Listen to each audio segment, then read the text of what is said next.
Hi neighbor, I'm Taylor Holt. Today we take a look into App State Homecoming. Our own Isabella Riley talks with Sarah Kelly from App's Film Council.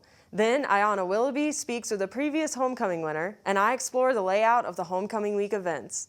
Later, Professor Derek joins us in studio for an update on the App State Theater Department. Join us as we say, hi neighbor. Hi neighbor, my name is Isabella Riley. Today I have the pleasure of Zooming Sarah Kelly, who is a senior at Appalachian State University. How are you, Sarah? I'm good. How are you? I'm doing great. Congratulations on graduating this year. That's so exciting. Thank you. I'm really excited. I'm kind of over school. I think everyone can agree with that statement right now. So, can you give our viewers some details about the drive-in movie that is happening next week on Homecoming? For sure. So we're doing so the theme for the homecoming this year is mission, and so we are showing Guardians of the Galaxy. We did show that once before in the theater. I think that was in 2017 when my first year. So when it first started coming out. And so the drive-in movie is going to be October 21st, which is this coming Wednesday, and it'll be in the Peacock parking lot, and around 70 cars are you are capable of being there, and you can get your ticket at the student info desk in the student union. And yeah, you can have 4 people per car, and I hope everyone can actually make it. So, how is that going to work along with like are masks required for people that plan on bringing their like trucks and laying in the pickup?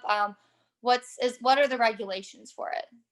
So we are not doing any, like, you can't have any alcoholic beverages or anything like that, because they're not, we're trying to minimize the contact between the people who are in charge and the participants. So we don't want to have to ID anyone. Like, if everyone in the car is 21 or older, we don't want to have to do any of that. So we're going to try and minimize everything.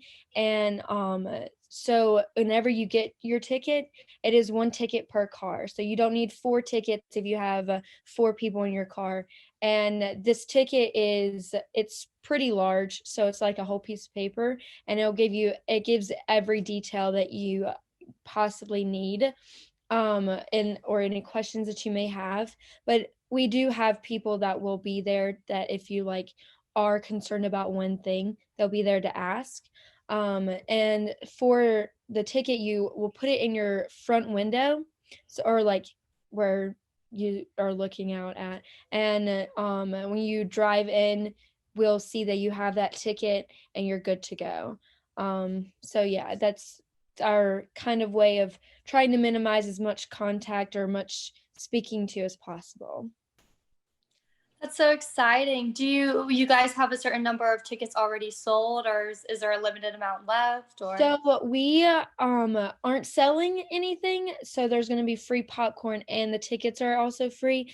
We just are doing first come first serve. So I think the details for this has been pretty recent. So I'm not in charge of doing the ticket selling or having people come to get the tickets. So I don't know the actual numbers, but it is a first come first serve basis. And so if you go up to the info desk and ask, hey, can I get a ticket for the drive-in movie, they'll give you one, and they'll ask you how many people. And if it's like, oh, I'm having like 6 people, and they're like, well, you're going to need 2 tickets. So you're going to also have to have 2 different cars as well. Yeah.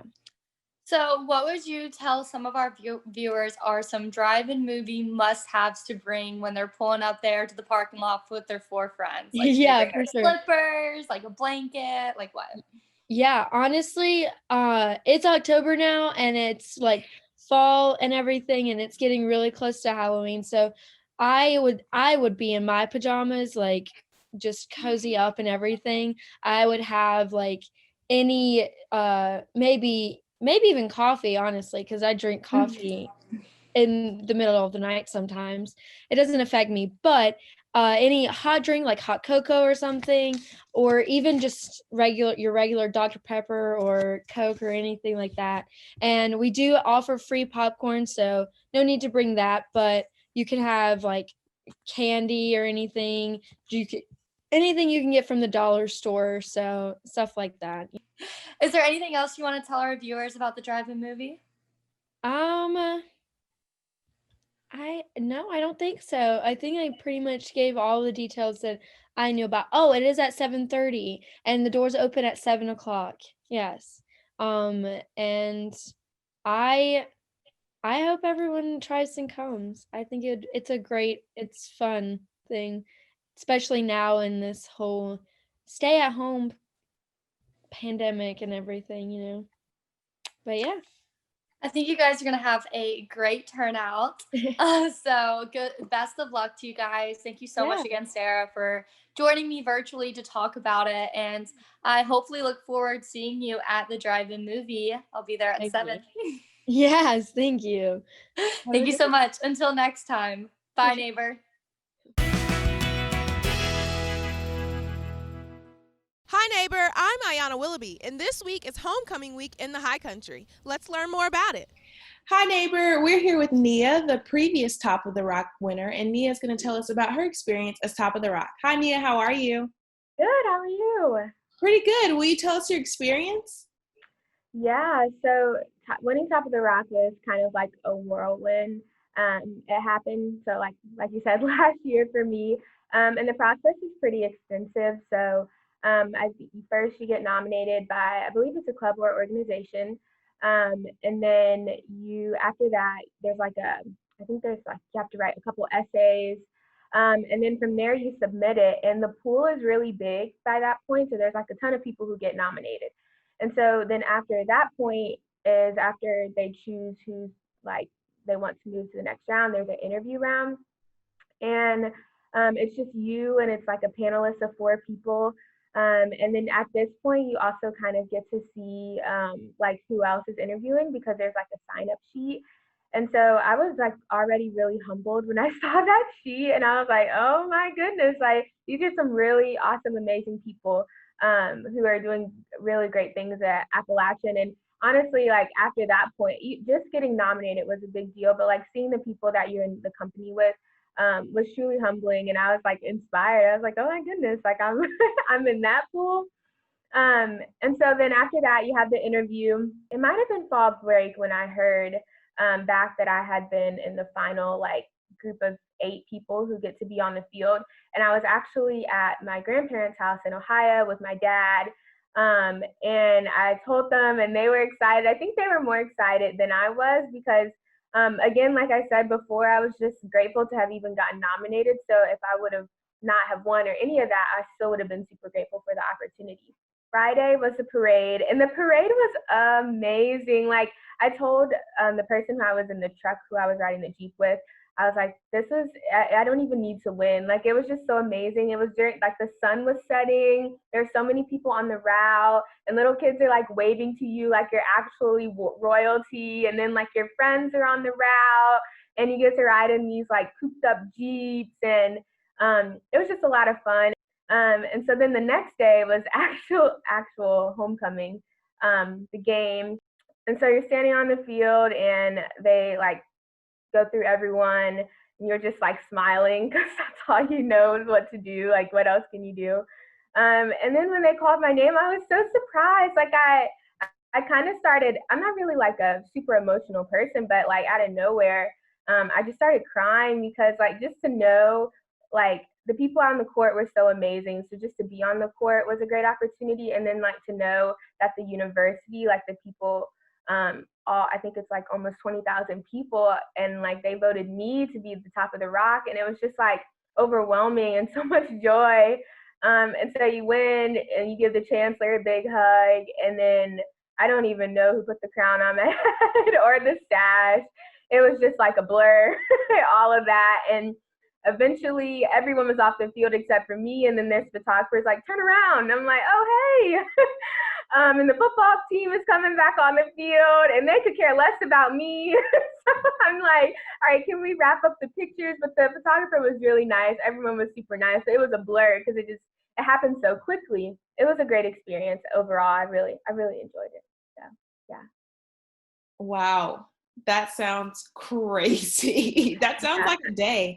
Honestly, it sounds like a week because the process leading up to it and then like finding your outfit and everything, so crazy. But out of all of that, what would you say was your favorite part that just like touched your heart the most? I think for me, it was probably the tailgate before because it kind of like brought a lot of aspects of my life together. So I had like some high school friends who were there.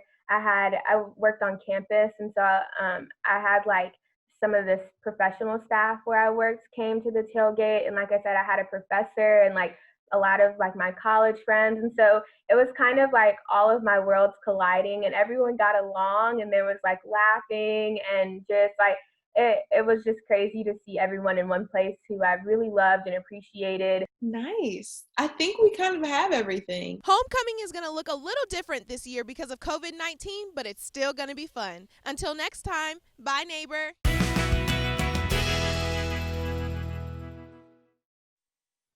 Hi, neighbor. I'm Taylor Holt, and it's homecoming week here at App State. Join me as I talk with Sharon Donahue, chairperson of Spirit and Traditions for APS, to get a layout of the events for this week.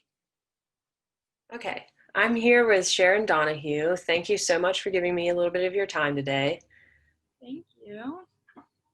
So first, I know that you're the chairperson of Spirit and Traditions for APS. Could you tell me a little bit about what that entails? So our council, we put on traditional events that are held on campus. So we do old traditions, but then we also try to start new ones so that when students come to campus, they can take part in these traditions. So my job is kind of leading the council, leading meetings, kind of facilitating. I do a lot of like behind the scenes stuff. In our meetings, we'll like come up with ideas, and then it's like up to me to kind of figure out how we're going to implement them. So yeah, but we have a lot of fun and try to keep campus engaging. Okay. How long have you been doing that? So I joined last year as a freshman, so I'm a sophomore this year. So this is my first year in this position. Okay. So I know that homecoming week begins on the 19th. What events are planned for the week? Kind of like what's the layout of the week? Yeah, so Monday is traditionally our kickoff day. So that's when we have a lot of different organizations participate. So for example, a Nearly Naked Mile is happening in like a virtual fashion hosted by the ambassadors. At Build a Home, they will have their Yosef house out there. Apps is doing street signs. Club Hub will have some free hot dogs. So that's all Monday kickoff. And then Tuesday is traditionally Mountaineer Spirit Day.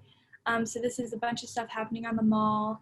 RHA, Residence Hall, they are doing tie-dyeing on the mall this year. That's something they usually do during Welcome Week, but it got pushed to Homecoming this year.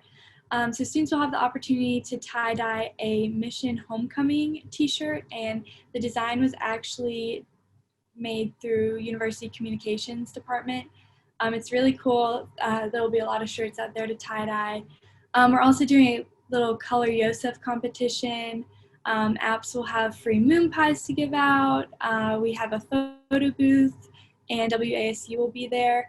And then Wednesday, something new this year is we're doing a drive-in movie in the Peacock lot. And so we're playing Guardians of the Galaxy, and so it's a total drive-in.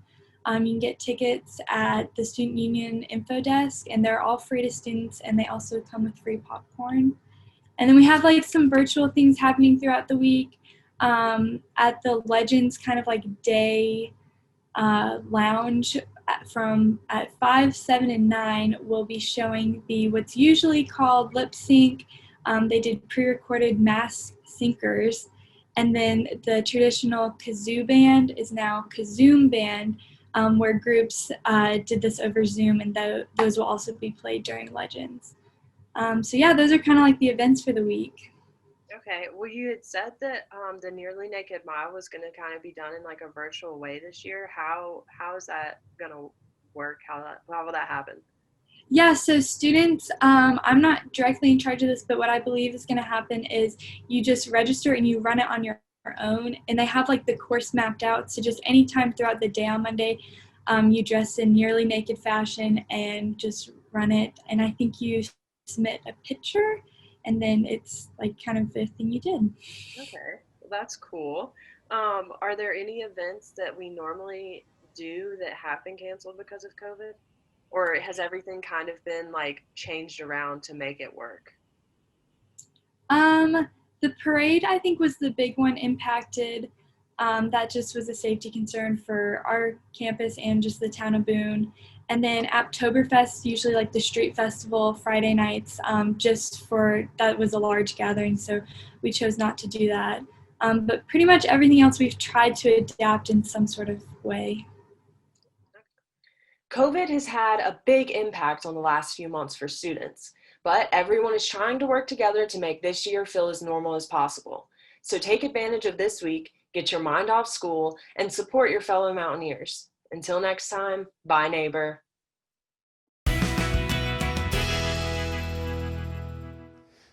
Hi neighbor, and welcome to Theater and Dance Today.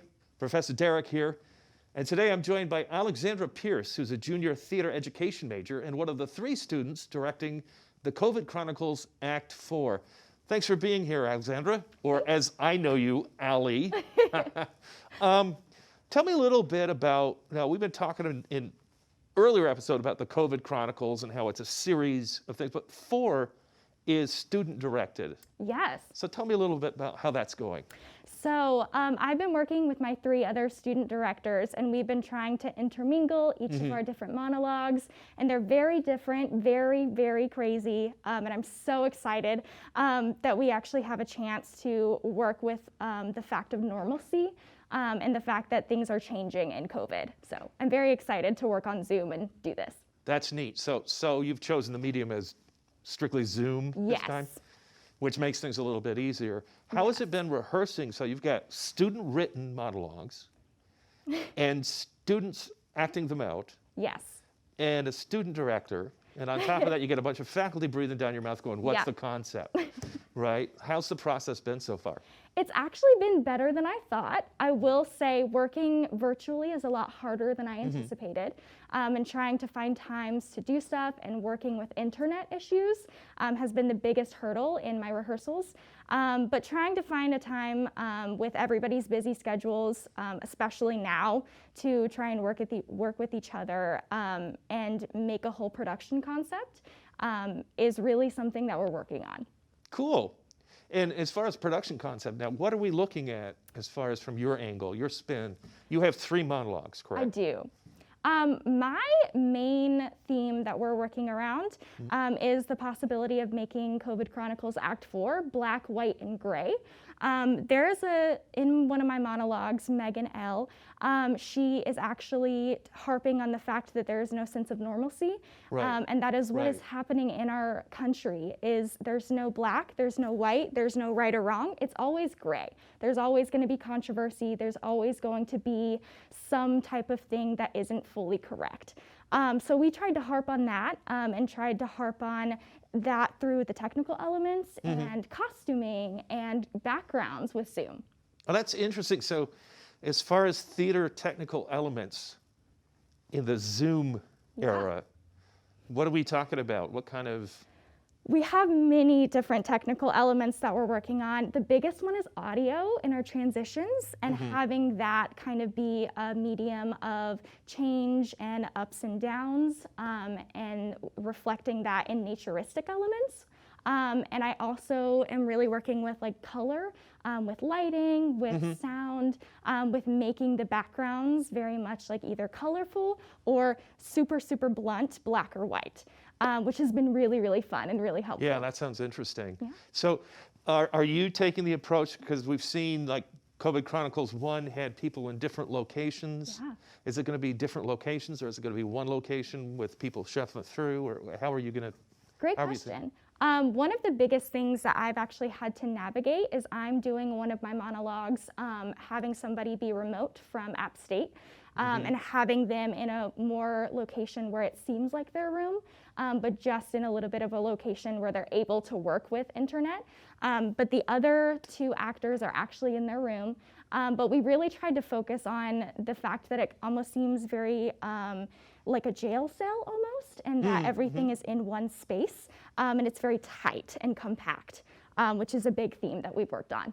Cool. And now this is fascinating. So you're talking about lighting in a dorm room. So what is it like? Bring a lava lamp and some Christmas lights, or how are we dealing with that? So we've worked with fluorescent lighting. A lot of my actors have different lighting that they have overhead with the fans or with anything that they can find. And a lot of my actors have the incandescent light bulbs. So we've been trying to work with that and having it shine down on their face specifically. So it almost kind of seems like they're in an interview space or like they're in a shrink room, which has been really, really fun.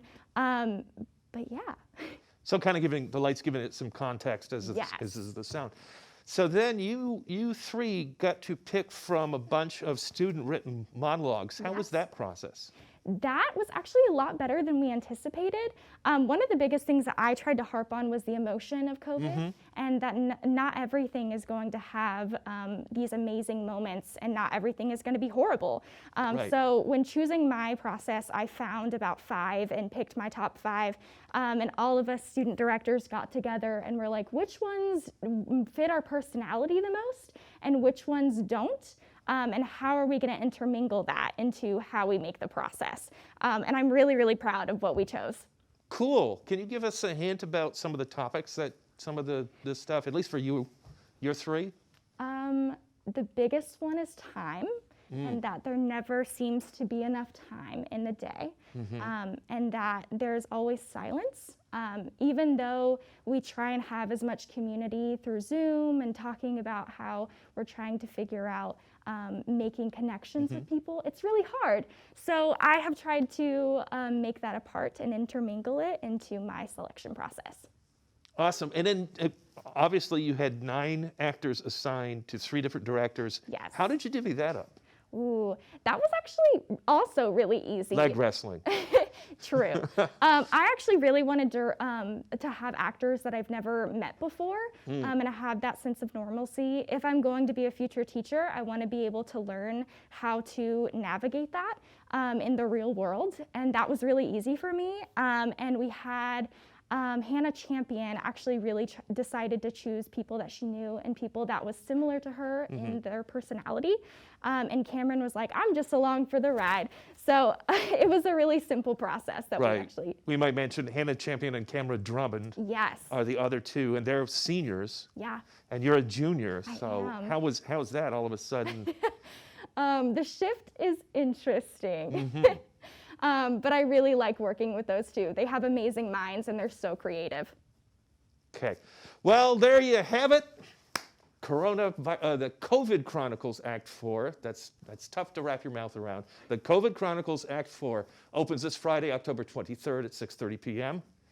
And also running Reimagining Theater, Reimagining Performance, a digital collaboration is playing now through the 25th at 7 p.m. And it's the first year showcase, so be sure not to miss out on that. And for Halloween, don't miss this, the Dracula radio broadcast will be airing on WASU 90.5 FM at 8 p.m.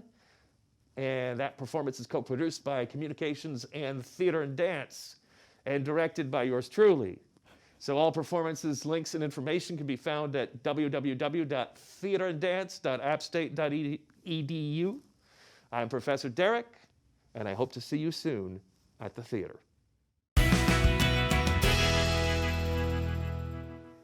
That's all for this week's episode. We hope you get involved in the homecoming week and catch a performance by the theater department. Make sure to follow us on Facebook, Instagram, and YouTube at AppTV for more student-made content. See you next Tuesday at 10 a.m. Until then, bye neighbor.